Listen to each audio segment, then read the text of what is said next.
오늘은 요한복음 16장 말씀 같이 배우도록 하겠습니다. 13장부터 17장까지는 이제 예수님께서 최후의 만찬을 가지신 마지막 고난주간 목요일 밤에 마가의 다락방에 있었던 그러한 말씀의 연속입니다. 지금 우리 요일로 하면 목요일 밤이 되어졌는데 유독 당시 그 지역의 사람들은 저녁부터 새로운 하루가 시작되는 날이었기 때문에 금요일이 시작된 시점이다. 그렇게 볼 수도 있습니다. 특별히 이 가운데서 이제 16장 말씀에서는 1절부터 15절까지에서는 제자들이 겪게 되어지는 핍박이 예고되어지고, 그리고 이를 듣고 근심하는 제자들에게 보혜사 성령이 오실 것과 그 성령께서 행하실 사역에 대한 예언의 말씀이 주어지고 있습니다. 앞에 15장 20절 말씀을 다시 한번 보시면 예수님께서 제자들에게 핍박에 대한 말씀을 계속 하고 계시는 것을 볼 수가 있는데요. 15장 20절에서 내가 너희더러 종이 주인보다 더 크지 못하다 한 말을 기억하라. 사람들이 나를 핍박하였은즉 너희도 핍박할 터이요 내 말을 지켰은즉 너희 말도 지킬 터이라. 이렇게 말씀하시는 가운데 나를 핍박하였은즉 너희도 핍박할 것이다 라고 제자들에게 핍박받을 것에 대한 말씀을 하십니다. 우리가 가지고 있는 성경이 장과 절이 구분이 되어서 우리가 성경 공부를 하는데 참 많은 유익을 주는데, 원래 성경이 기록되어질 때는 장과 절의 구분이 있었던 것이 아닙니다. 그대로 쭉 연결해서 그렇게 기록이 되어진 것입니다. 그래서 지금 16장과 15장의 내용도 계속 연결되어지는 내용인데 편의상 장절을 구분하면서 이렇게 구분을 해놓았는데요. 내용적으로 이렇게 구분이 되어지기도 하지만 그렇지 못한 경우도 있는데요. 오늘의 요한복음 16장도 앞에 내용이 계속 연결이 되어지는 거예요. 어떤 내용의 연결이냐 하면은 너희가 핍박을 받을 것이다 라는 이 말씀이 지금 계속 연결되어지고 있는 거예요. 너희가 핍박을 받을 것인데 16장 1절에서 내가 이것을 너희에게 말하는 것은 핍박받을 것, 제자들이 핍박받을 것에 대해서 내가 핍박을 받았으니까 너희도 핍박을 받는 것이 당연한 것이다 라는 그러한 말씀을 지금 제자들에게 하시는데, 그 말씀을 하시는 이유는 너희로 실족지 않게 하려 함이다 이렇게 말씀하십니다. 예수님의 이러한 예언의 말씀, 너희가 핍박을 받을 것이다 라는 이 말씀대로 예수님께서 승천하신 이후에 제자들은 많은 핍박을 받았습니다.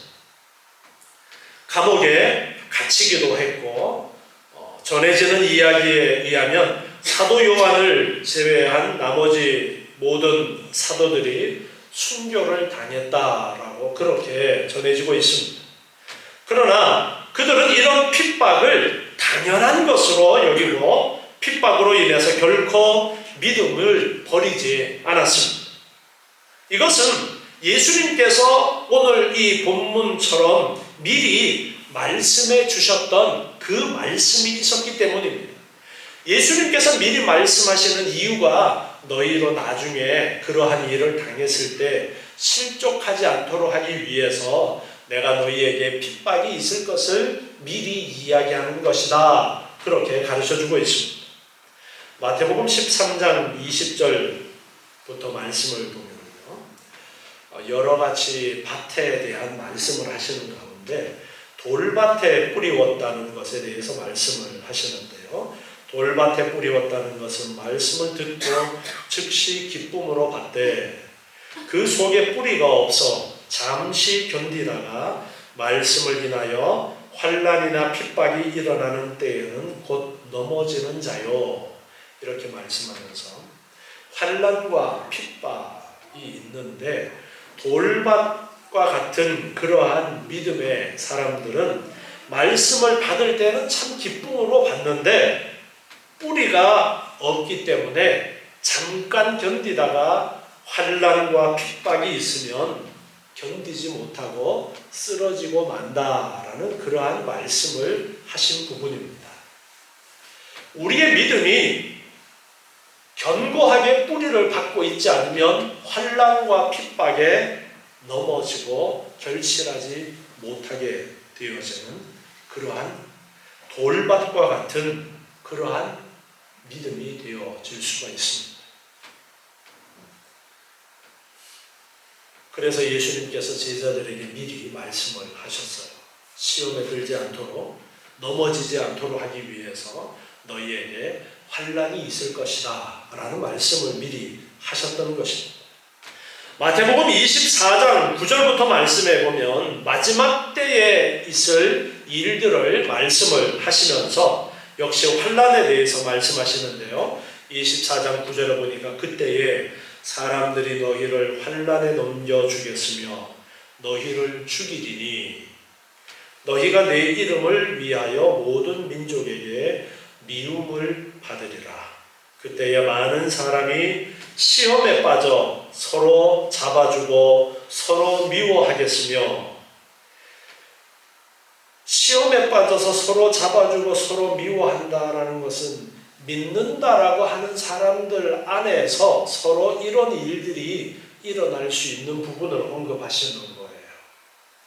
믿지 않는 자들의 환난과 핍박뿐 아니라 그 환난과 핍박으로 인해서 우리나라에도 일제시대나 6.25 때에 이런 일들이 있었죠. 믿는 자를 서로 고발하도록 해서 믿는 자들을 색출해서 죽이기도 하고 그런 일들이 많이 있었는데, 그런 일들이 말세에 있을 것을 말씀하십니다. 거짓 선지자가 많이 일어나 많은 사람을 미혹하게 하겠으며, 우리나라에도 거짓 내가 예수다, 내가 메시아라고 하는 그런 인간들이 너무나도 많이 일어나고 있는데, 그런데 참 우리가 보면 한심스러운 것이 그 사람들에게 미혹되는 사람들이 얼마나 많은지 몰라요. 그래서 우리가 하나님의 택함을 받고 예수 그리스도를 올바로 안다라는 것이 얼마나 귀한 은혜인가를 깨달아야 됩니다. 그래서 거짓 선지자가 많은 사람을 미혹하게 했고 불법이 성함으로 많은 사람의 사랑이 식어지리라. 그러나 끝까지 견디는 자는 구원을 얻으리라. 이렇게 말씀하시면서 핍박이 있어도 환난이 있어도 그 어려운 상황이 있어도 끝까지 믿음을 지켜나가야 된다라는 말씀을 마태복음에서도 우리에게 가르쳐주고 계십니다. 에베소서 6장 11절 말씀에서는 이러한 환난과 핍박, 마귀의 그러한 공격에 대한 대처에 대해서 말씀을 하면서 마귀의 계계를 능히 대적하기 위하여 하나님의 전신갑주를 입으라. 우리의 씨름은 혈과 육에 대한 것이 아니요 정사와 권세와 이 어두움의 세상 주관자들과 하늘에 있는 악의 영들에게 대함이라. 이렇게 가르쳐 주십니다. 우리의 싸움은 영적인 싸움이라는 것을 가르쳐 주십니다. 우리를 핍박하는 사람들이 있는데 그 핍박하는 사람들을 우리가 공격하려고 해서는 안 된다라는 거예요. 왜냐? 그 배후에 있는 악한 영의 세력들 때문에 그러한 것이라는 것을 알아야 되는 거예요. 그래서 우리의 싸움이 사람들과의 싸움이 아니라, 나를 핍박하는 원수들과의 싸움이 아니라 진정한 원수인 사단과의 그러한 영적인 싸움을 우리는 하고 있다는 것을 분명하게 알아야 되는 것입니다. 그래서 핍박과 환난이 우리에게 있어도 그들을 향해서 그들을 불쌍히 여겨달라고, 저들을 불쌍히 여겨 구원해 달라고 기도할 수 있는 스데반과 같은 그러한 어려운 상황에서 그렇게 반응할 수 있는 우리의 믿음이 되려면 이 전쟁이 영적인 전쟁이지 육적인 싸움이 아니라는 것을 우리가 분명하게 인식을 해야 되는 것입니다. 그래서 예수님께서 미리 말씀하신 환난과 핍박이 있을 것이다 라는 말씀을 우리 마음속에 가지고 지금은 내가 평안하게 신앙생활을 해도 언젠가 어려움이 있을 수도 있다라는 것을 알고 그러한 때에 그러한 일들이 있어도 헤쳐나갈 수 있는 마음의 준비가 되어 있어야 하는 것입니다. 그것을 위해서 예수님께서 이렇게 제자들에게도 미리 말씀을 하신 것입니다. 실족치 않게 하려고 미리 이야기를 하는 것이다. 2절에 요한복음 16장 2절에 보니까 사람들이 너희를 추례할 뿐 아니라 때가 이르면 물은 너희를 죽이는 자가 생각하기를 이것이 하나님을 섬기는 예라 하리라. 여기 추례한다라는 것이 나옵니다. 사람들이 너희를 추례할 것이다. 유대인들에게 있어서 이 추례라는 것은 유대 공동체에서 쫓겨나는 것만을 의미하지 않고 보다 궁극적으로는 하나님의 백성에서 제외되는 것을 의미합니다. 비록 유대 랍비들은 추례를 몇 가지로 세분했지만 구약적 의미에서의 추례라는 것은 하나님의 백성에서 제외되어서 유대인들과 교제의 떡을 뗄 수 없는 것을 의미하는 것입니다. 그래서 하나님에게서 떨어져 나가는 거예요. 그래서 유대인 공동체 안에서 이스라엘이라는 그 공동체 안에서 쫓겨난다라는 것은 하나님과 상관없게 되어지는 것이 구약의 개념인 것입니다. 이러한 상황 속에서 추례를 당하게 되어지는 두려움을 가질 수가 있는데요. 그런데 이 추례는 종교적인 것으로만 말해지는 것이 아니라 다른 의미도 함께 가지게 되어집니다. 당시에 문화와 교육, 경제 외에 사소한 마을의 공고문이나 시장의 정보 등으로부터도 분리되는 그런 현실적인 고난이 함께 있는 것이 출회라는 것입니다. 예수님 당시에 출회되어진다는 것은 회당에 가지 못하고 다른 사람들과의 그 교제의 장에서 쫓겨나게 되어지는 것이고 모든 것으로부터 단절되어지는 먹고 살기도 어려운, 직장을 구하기도 어려운, 심지어 이웃집에 가서 기구 하나 빌려오는 것도 불가능하게 되어지는 그러한 어려운 상황이 출회라는 그러한 상황이었던 것입니다. 그런데 예수님께서는 그러한 일들이 너희에게 있을 수 있다라는 것을 미리 말씀해 주시는 것입니다. 기독교인들은 이 추례라는 고난이 있어도 그 믿음을 지켜 나갔습니다. 우리 믿음의 선배들은 추례당하는 그러한 상황 속에서도 믿음을 지켜 나가면서 이제 기독교 공동체 문화를 새롭게 형성을 하게 되어졌습니다. 교회를 중심으로 정말 예수님께서 지금 앞에 15장에서 계속 강조하셨던 것이 무엇입니까? 내가 너희를 사랑한 것 같이 너희도 서로 사랑하라라는 말씀이었죠. 그래서 유대인 공동체로부터 출애당하더라도 기독교 공동체가, 교회가 서로를 정말 예수님이 우리를 사랑하신 것처럼 서로를 희생적으로 사랑하는 새로운 공동체가 형성되어지게 되어진 그러한 일들이 있게 되어지는 것입니다.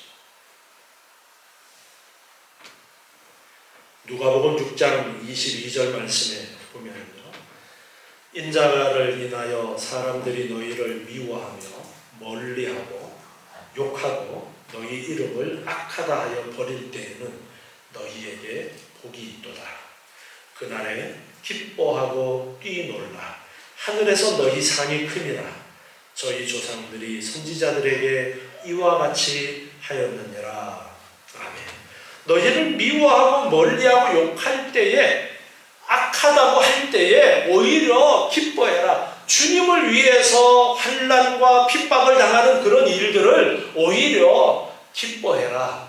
너희에게 상급이 있다. 그렇게 가르쳐 주십니다. 우리는 왜 어려운 상황 속에서도 믿음을 지켜나가야 되느냐? 우리에게 약속되어진 영원한 하늘나라, 하나님께서 우리에게 주시는 그 복을 믿고 바라보기 때문에 어려움을 견디고 나가는 것입니다. 이 비밀을 알지 못하는 자들은, 이 믿음이 없는 자들은 그저 세상과 타협하고 세상 안에서 살아가는 것입니다. 하나님을 모르는 자, 예수님을 모르는 자들은 그렇게 살아가는 것입니다. 그래서 예수님께서도 16장 3절에 말씀하십니다. 저희가 이런 일을 할 것은 아버지와 나를 알지 못함이라. 하나님을 모르고 예수님을 모르기 때문에 그들이 핍박을 한다는 것입니다. 심지어 예수 믿는 자들을 죽이는 일까지 있는데, 당시의 랍비들은 이렇게 가르쳤다고 해요. 예수 믿는 자를 잡아 죽이는 것은 하나님께 제사 드리는 것과 같다. 얼마나 끔찍한 것입니다. 그런데 그들은 그것이 잘하는 것인 줄로 생각하고 그렇게 했던 거예요. 그들이 하나님을 제대로 모르고 예수님을 제대로 모르기 때문에 그렇게 했던 것입니다.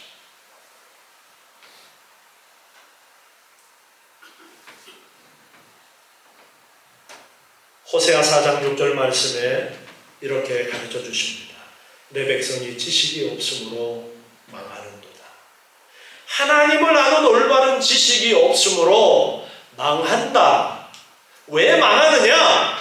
왜 하나님을 등지고 우상을 섬기고 세상 사람들의 길을 가느냐? 하나님을 아는 지식이 없어서, 하나님을 알지 못해서 그러하다라고 가르쳐 주십니다. 오늘 우리는 하나님을 알고 예수님을 알고 이 자리에 모여 있습니다. 지금 이 자리에 앉아 있지만 하나님에 대한 지식이, 예수님에 대한 지식이 부족한 사람들도 있을 수 있어요. 이 시간 말씀을 통해서, 말씀을 배우면서 우리는 더욱더 하나님에 대해서 깊이 알아야 됩니다. 호세아 6장 3절에는 그래서 이렇게 말씀하십니다. 그러므로 우리가 여호와를 알자. 힘써 여호와를 알자. 힘써서 우리가 하나님을 알아야 된다. 하나님이 어떤 분이신지, 하나님이 이 세상 가운데 어떤 존재이신가에 대해서, 예수님이 왜 구주라고 그렇게 말씀하신 것인가에 대해서 우리가 올바로 알아야 됩니다. 예레미야 24장 7절에 보면은요, 내가 여호와인 줄 아는 마음을 그들에게 주어서 그들로 전심으로 내게 돌아오게 하리니 그들은 내 백성이 되겠고 나는 그들의 하나님이 되리라. 아멘. 내가 여호와인 줄 아는 마음을 그들에게 주겠다. 하나님께서 택한 백성들에게는 이렇게 하나님에 대한 바른 지식을 가르쳐 주시겠다 말씀하십니다.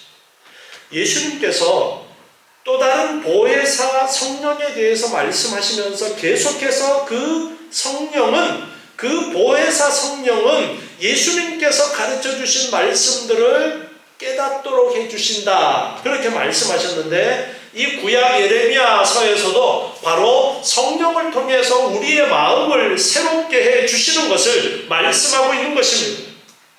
여호와인 줄 아는 마음을 주어서 전심으로 하나님께 돌아올 수 있도록, 전심으로 하나님을 바라볼 수 있는 믿음 가운데로 이끄시는 그러한 역사를 베풀어 주신다는 거예요. 택함받은 자들은 이러한 하나님의 은혜 가운데 예수님을 나의 구주로 받아들이게 되어지고, 하나님이 창조주 하나님이시고 이 세상을 지금도 주장하시는 분이라는 것을 믿음으로 우리는 이 자리에 있게 된 것입니다. 예수님께서 왜 핍박을 하느냐?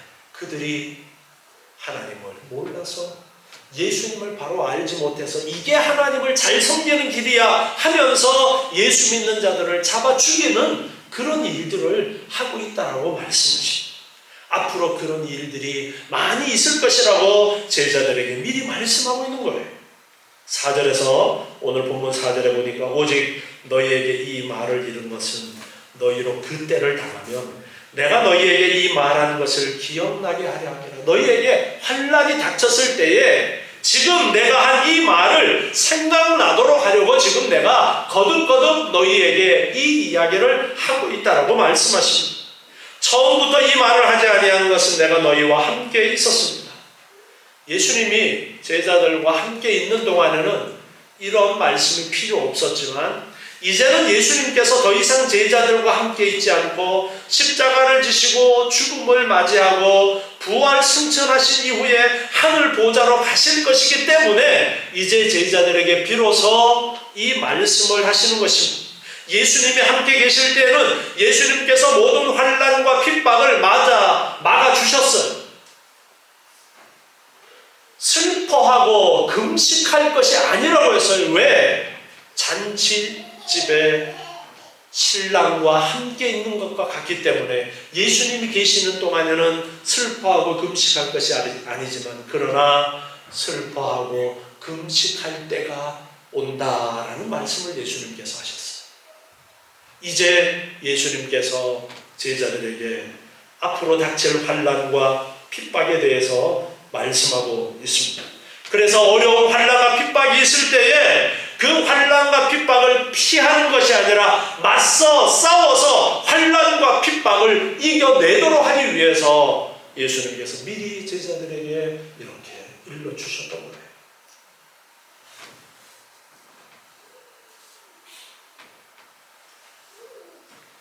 이제 5절부터 7절까지 말씀에서는 예수님께서 하나님께로 간다라고 말씀하시면서 근심하는 제자들에게 다시 한번 보혜사 성령에 대해서 가르쳐 주시는 말씀입니다. 5절에 보니까 지금 내가 나를 보내신 이에게로 가는데 너희 중에서 나더러 어디로 가느냐 묻는 자가 없고 도리어 내가 이 말을 함으로 너희 마음에 근심이 가득하였도다. 예수님께서 핍박당할 것에 대해서 말씀하시는 것도 이제 예수님이 떠나가시기 때문인데, 그런데 예수님이 떠나가신다는 그 이야기를 할 때에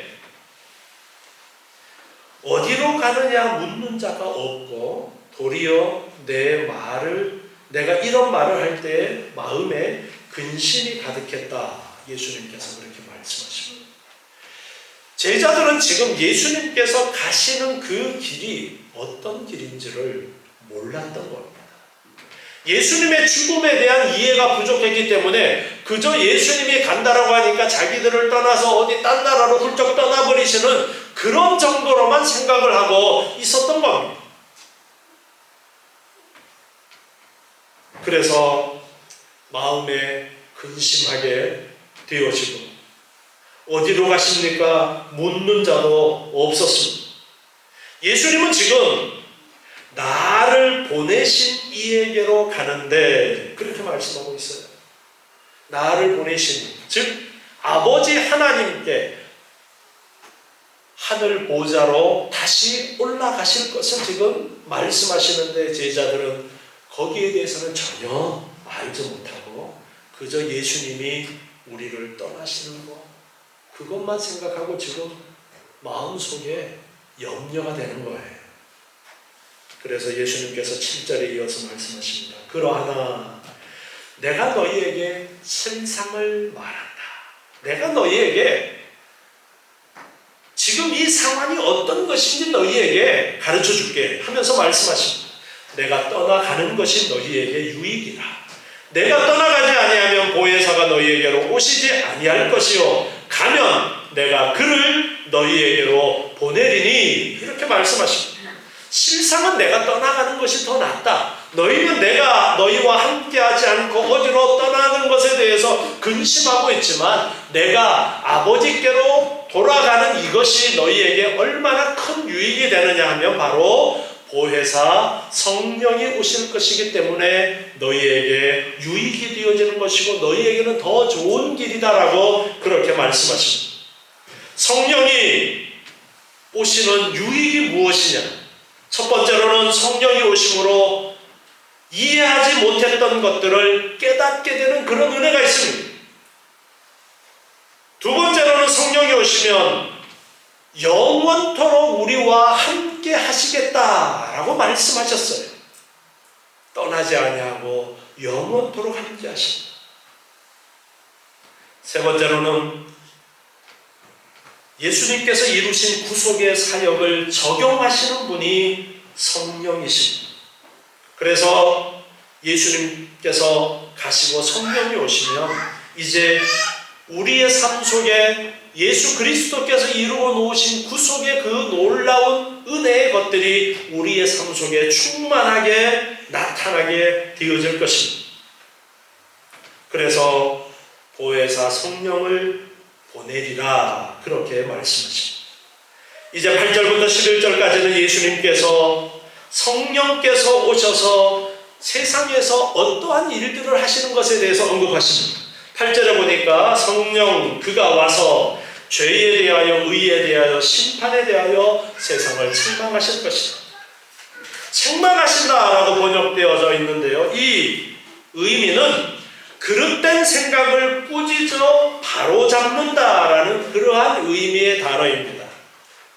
그릇된 것을 꾸짖어서 바로잡는다. 성령께서 오셔서 하시는 일이 그러한 일이라는 것입니다.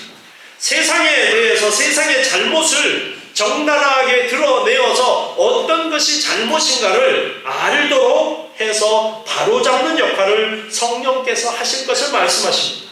먼저 9절에 죄에 대하여라 하면 저희가 나를 믿지 아니하며 말씀하십니다.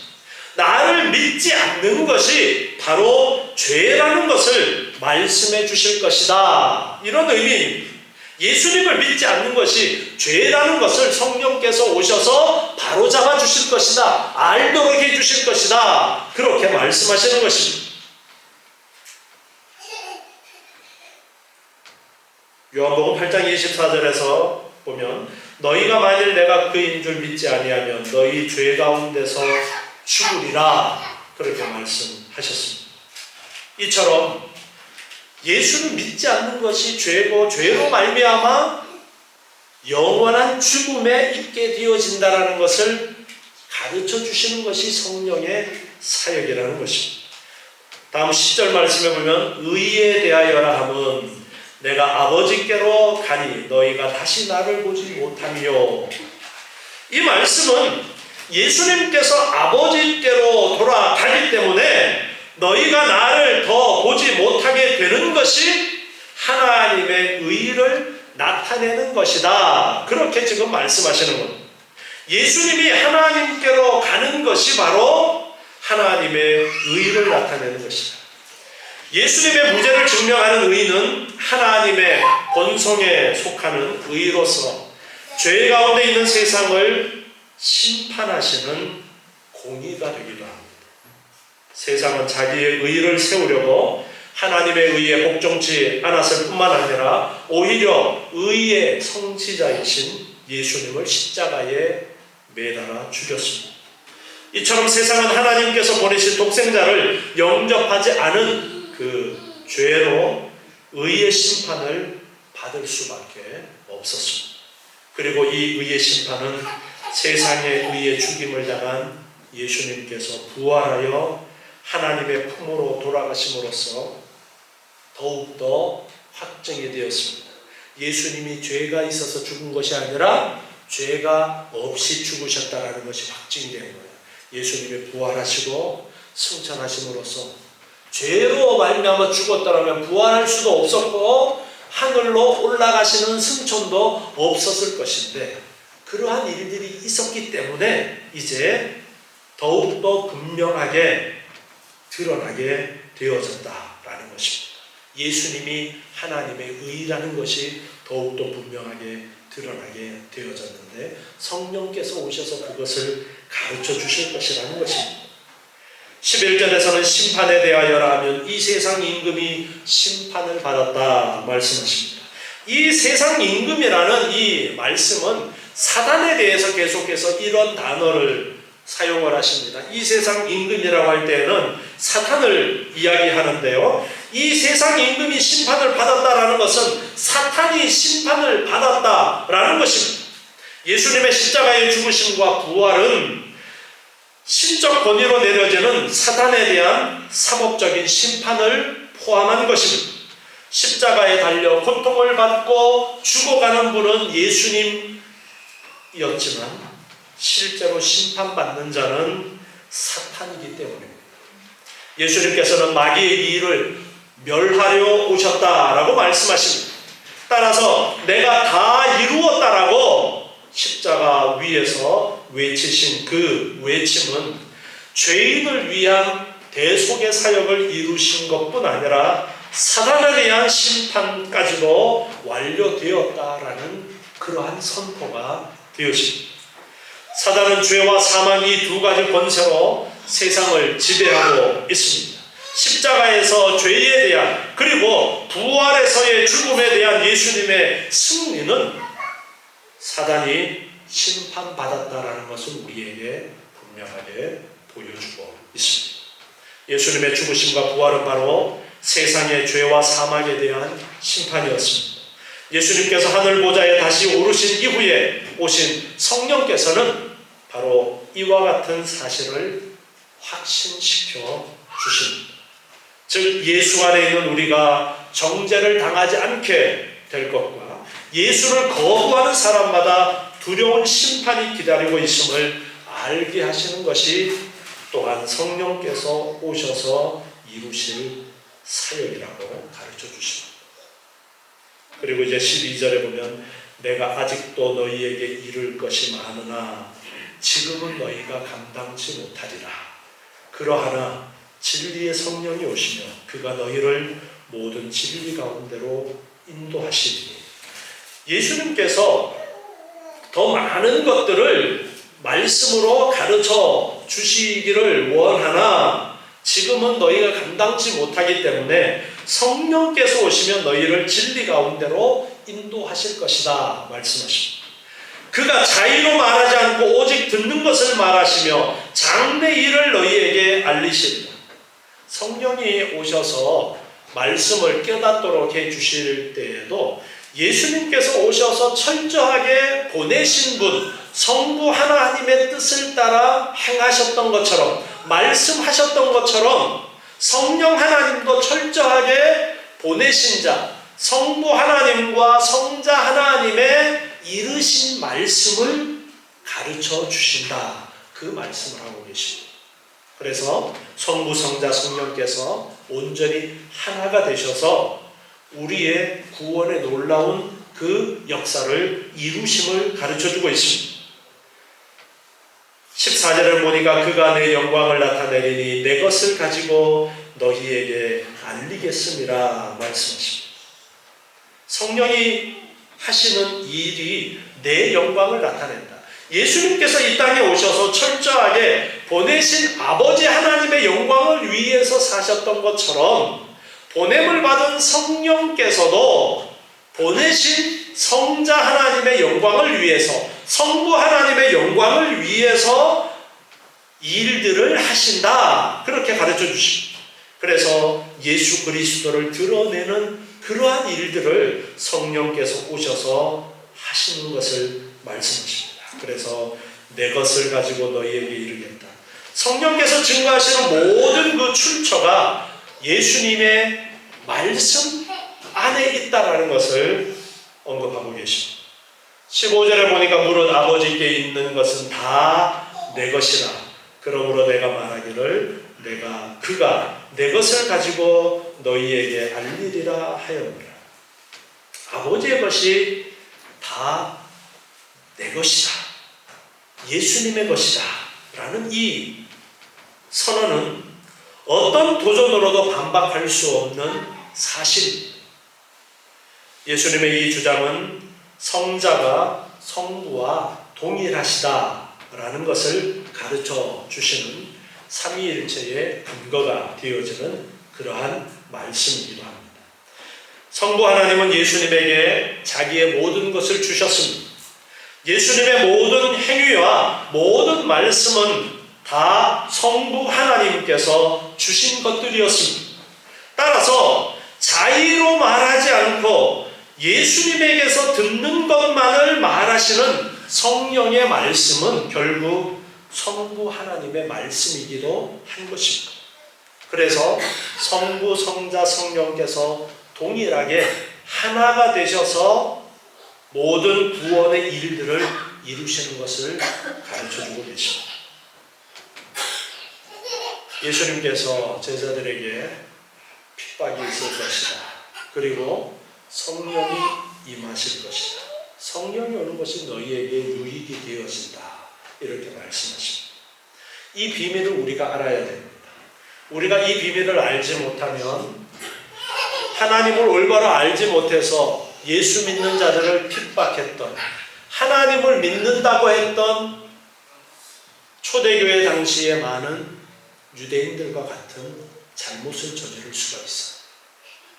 우리가 예수를 믿는다고 하는 사람들입니다. 예수를 믿는다라고 하는 사람들이 우리의 삶 속에 분명한 배후가 있다는 사실을 놓치면 안 돼요. 이 세상을 주장하고 있는 배후가 있어요. 여러분, 미국에 그 전 세계를 좌지우지하는 그 미국을 움직이는 세력들이 있다. 뭐 그런 이야기들 하죠. 진짜 세력이 있는 것 같아요? 없는 것 같아요?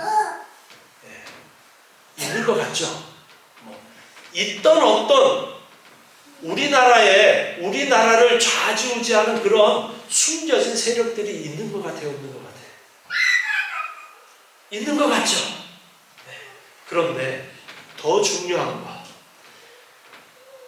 미국을 움직이던 전 세계의 경제를 좌지우지하던 그 사람들이 유대인이라는 이야기도 있고 그런 이야기가 있잖아요.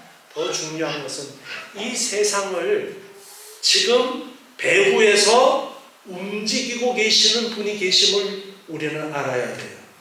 그분이 하나님이십니다. 그분이 예수님이십니다. 그분이 성령님이셔요. 우리는 그분을 믿는 거예요. 우리는 그분의 자녀가 되었어요. 그분의 택함을 받은 자들입니다. 우리가 어떤 존재인가를 여러분 바로 아시기 바랍니다. 우리가 일상생활 하는 가운데 일어나는 일들, 내가 계획하는 일들이 계획대로 되어지는 일도 있고, 내가 계획하는 일이 내 계획대로 안 되어지는 경우도 있지만, 그 모든 배후에서 하나님께서 내 인생을 주장하시고 하나님께서 보실 때에 가장 좋은 길로 이끄시는 사랑의 손길이 있다는 것을 여러분 잊지 마세요. 이걸 알아야 우리가 바른 믿음을 가지고 살아갈 수가 있는 거예요. 실족하지 않는 거예요. 예수님께서 미리 제자들에게 이 말씀을 주신 것도 실족하지 않고, 성령께서 오셔서 성령의 사역이 나타날 때에 예수님께서 말씀하셨던 대로 그대로 되어지고 있구나. 그러니까 앞으로 이루어지지 않은 일도 예수님이 말씀하셨던 그 일들이 그대로 이루어지겠구나. 그래서 예수님이 재림하신다는 약속이 반드시 이루어지고, 우리를 위하여 처소를 예비하시면 우리를 데리러 오시는 것이 맞구나. 이렇게 믿어지도록 그렇게 말씀을 주셨더라고요. 그래서 우리도 이 믿음을 가지고 흔들리지 않는 가운데 날마다 세상의 다른 것에 유혹에 넘어가지 말고 하나님만 바라보면서 살아가시는, 환난과 핍박을 받더라도 끝까지 믿음을 지켜나가시는 여러분 되시기 바랍니다. 기도하겠습니다. 하나님 감사합니다. 오늘도 주시는 귀한 말씀을 따라 예수님을 바로 알고 하나님을 바로 알므로 우리의 믿음이 흔들리지 않게 도와주시옵고, 어떤 환난과 핍박이 있어도 끝까지 우리의 믿음을 지켜나가게 도와주시옵소서. 아버지 하나님께서 우리와 함께 하시고 성령 하나님께서 우리와 함께 하셔서 우리의 믿음의 모든 과정을 이끄심을 확신하며 주의 뜻을 따라 살아가는 저희들 되게 도와 주시옵소서. 하나님의 손길을 알고 하나님의 사랑을 알고 날마다 감사하며 기뻐하는 저희의 삶이 되게 도와 주시옵소서. 예수님의 이름으로 기도드리옵나이다. 아멘.